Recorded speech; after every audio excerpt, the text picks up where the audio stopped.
Drama with the #1 Apex Predator banned and then unbanned. What's going on? Big day today for Apex Legends fans. Season 23 is dropping. What is happening? What can we expect? How are teams going to be affected by these legend changes? And then also just a big day in general. America is having their big election today.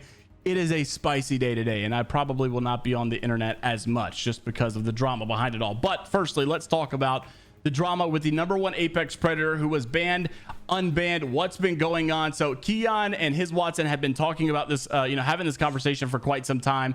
Look, hey, this guy has been banned. So #1 Apex Predator obviously was cheating, right? Well, not necessarily. He comes back and there was a drama like scenario happening a couple of days ago. Keon was saying this dude is waiting in queue until his chat tells him that I'm queued up so he can come kill / grief me because he believes that I got him banned.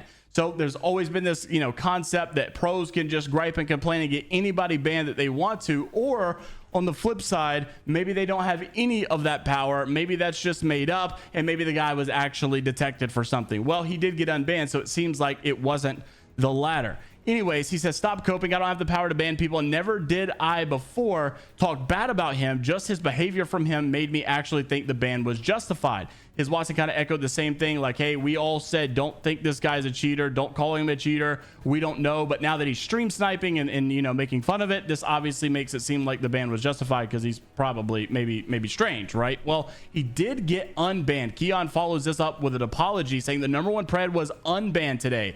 I'm making an apology post because I believed he was breaking the rules / cheating in some way and said things / called him a cheater and an account sharer. Turns out though he's legit and one heck of a player because I can imagine playing to gain more than 50,000 more RP than me. Dude is a different breed, or different in a great way. Respect to Ayuma, he is a grinder. Sorry to have believed that you weren't real during the grind. We'll gladly take the #2 spot. Also, we've kind of covered this and kind of been keeping you up to date with the drama behind all of this, so I do think it's fair to shed light not on just the fact that he was banned, the stream sniping clip existed, but also the fact that he was unbanned. It's very important to make sure that we all cover the legit news as well, not just the news that we want or gets good headlines. He was unbanned, so just know we need to stop. I'm just reporting the news and what goes on in the community, but did want to make mention of that. Also wanted to make mention of Nicewig kind of depicting this dojo roster. This is one that we're watching a lot, obviously going in to BLGS, and Nicewig makes a great point because this game is about to change a big time today with the season 23 update, and we're about to start talking about some of these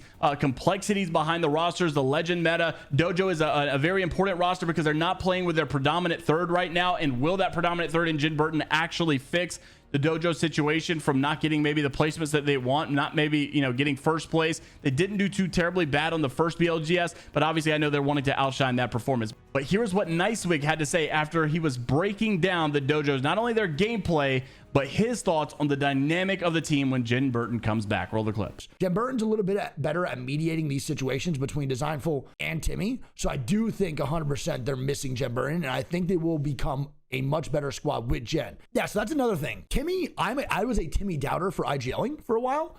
And I don't think this is a Timmy IGLing issue anymore. There are some moments where I think Timmy's IGLing could be better, but I do think Genburten will be that glue once his visa does come through. And I definitely think that Genburten and Dojo will play overall better as a whole. Genburten's also a very decorated player and a very solid player at the same time. And one thing about Genburten that he does better than 99.9% of control players is his ability usage. Genburten's abilities are almost always used effectively within gunfights, within moments of distress or needing reses or needing defensive abilities.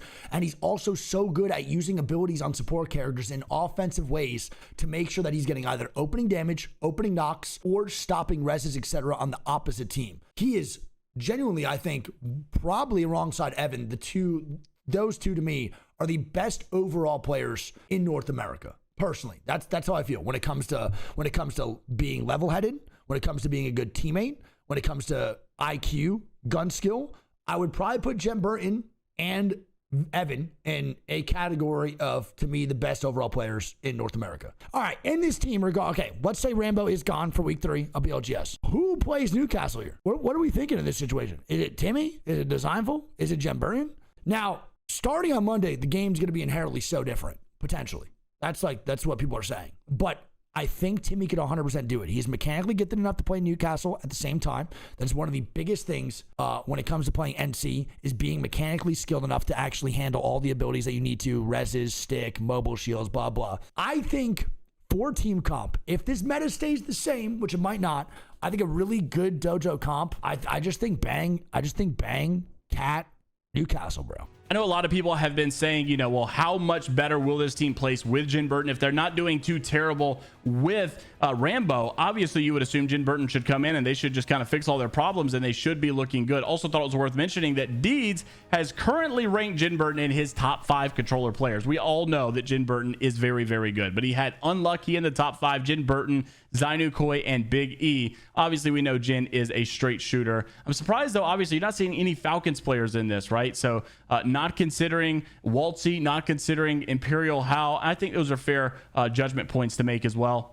But speaking of the Falcons, we know obviously this has not necessarily been their season. The last couple of months has not really been their months. They've really struggled with this legend meta. And basically these are based off of pick rates that we've seen over the last couple of months. Or I should really say that this is based over the last many a months. So you have the standard meta, right? The Newcastle, Bangalore, and then the interchangeable Pathfinder. We've seen a lot of Catalyst. And then there's also these, strong presences that you see with Crypto. Crypto had a massive surge. We talked about Falcons struggling with the Crypto piece. And that's one thing that you see. Many of these teams will not necessarily just be good teams all around. But when legend meta changes, you see all the good teams. Some fall off, some go up, some new guys come in. Falcons struggled with the Crypto meta. And as we're looking to change, will we get a different, whole pro player scenario? Will Falcons start to dominate again if the meta changes once again? Maybe Falcons struggle even more because it looks like once again we're going to another support style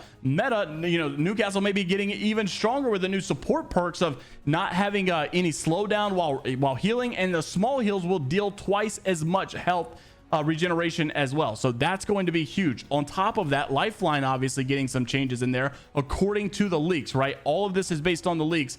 Obviously, we don't know for sure until this trailer comes out, which you're probably already seen today. And we'll talk more about how those changes will implement effects into the ALGS and BLGS scene. But you've seen also some Valkyrie, some Mad Maggie, depending on how the team plays, whether they're aggressive, passive, zone, edge, whatever the case may be. You're seeing some of these interchange, right? But I do think it is important to note that you're seeing some of these only for contests, right? And that's not a thing inside of ALGS anymore, but it is for BLGS. So some of these teams are just completely going to be flipped upside down when this new update hits, because legend meta changes always shake up the pro players quite a bit. Who's going to be the first one to adapt? Who's going to know what to do? Who's going to know what to play? And who is going to struggle with this new scenario? Who's going to struggle with this new legend meta as they're not used to it? Who's going to pick up on it faster and leave the rest behind? That is obviously where we are. I actually found it kind of surprising that many of the comments are actually very supportive of this meta, saying that this was kind of peak meta. And I do agree with the visual clutter. Visual clutter has not been really as much of a problem, but I don't think it was always the most fun or entertaining to watch either. I kind of miss some of the old style metas, where you're watching some of those games, you're seeing some really big plays. I feel like it's a little bit more methodical now. Maybe not as of insane, legend metas to watch, but I do think maybe it is playing out a little bit better. And I'm interested to see, obviously, from the pro player perspective, if it actually feels that much better. Once again, big day today, though. Make sure to go check out our main channel, link down in the description below if you want to see a breakdown of all the new content coming in today as this new season updates and as it comes out, as the trailer comes out, and as we know more. We will actually break this down over on our main channel later this evening. So make sure to go check it out, subscribe, and like the video if you want to stay up to date with all things inside the world of Apex Legends, drama, news, esports, and more. Until the next time, we'll see you all later, Gators.